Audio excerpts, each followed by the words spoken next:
दोस्ती हुई, प्यार हुआ और फिर शादी भी हो गई। दिल्ली की अनु अपनी नई जिंदगी से बेहद खुश थी, लेकिन यह खुशी तो महज चंद महीनों की ही थी। जल्द ही बदलती तारीखों के साथ सामने आ गया उसके पति नवीन का असली चेहरा। ये क्या कर रहे हो? अंधी हो क्या? दिखता नहीं, ड्रिंक कर रहा हूं। शराब के नशे में धुत नवीन की ये बातें सुनकर अनु तो सन्न ही रह गई। शादी से पहले जो नवीन उसकी मोहब्बत में जान देने की बातें किया करता था, शादी के चंद महीने बाद ही वो इतना बदल जाएगा, अनु ने कभी ख्वाब में भी न सोचा था। मोहब्बत की कस्में खाने वाले नवीन का ये नया चेहरा था, बल्कि यूं कहें कि उसका पहला धोखा। बेशक इस धोखे ने अनु को झकझोर कर रख दिया, लेकिन इसके बाद भी वो खामोश रही। अनु खामोश थी, यही सोचकर कि शायद नवीन भटक गया है और जल्द ही उसकी मोहब्बत उसे वापस सही रास्ते पर ले आएगी, लेकिन ऐसा हो ना सका।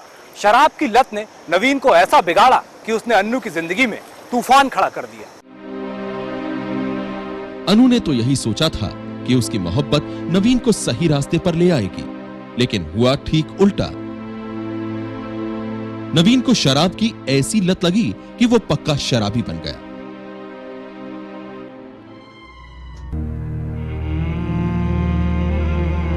अनु बेहद चिंतित थी। नन्ही बेटी का दाखिला एक अच्छे स्कूल में हो गया था, जिम्मेदारियां बढ़ गई थी, खर्चे बढ़ गए थे, लेकिन इसके बावजूद उसका पति नवीन अपनी हरकतों से बाज नहीं आ रहा था।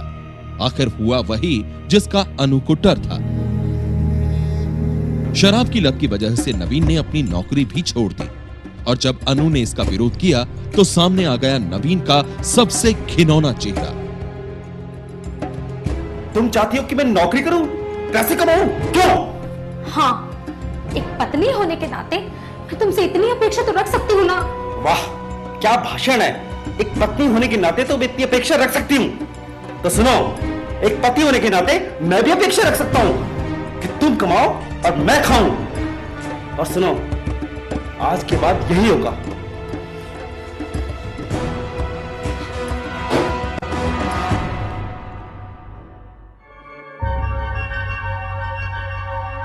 इतना कहने के साथ ही नवीन कमरे से निकल गया, लेकिन जब वो वापस आया तो उसके साथ था एक शख्स। इससे पहले कि अनु कुछ समझ पाती, नवीन ने उस गुमनाम शख्स के साथ उसे एक कमरे में धकेल दिया और फिर बेशर्मी के साथ कर दिया उसकी इज्जत का सौदा। मैंने कहा था ना, आज से तुम कमाओगी और मैं खाऊंगा। चलो, कर दिया मैंने तुम्हारी नौकरी का इंतजाम। मुझे जाने दो।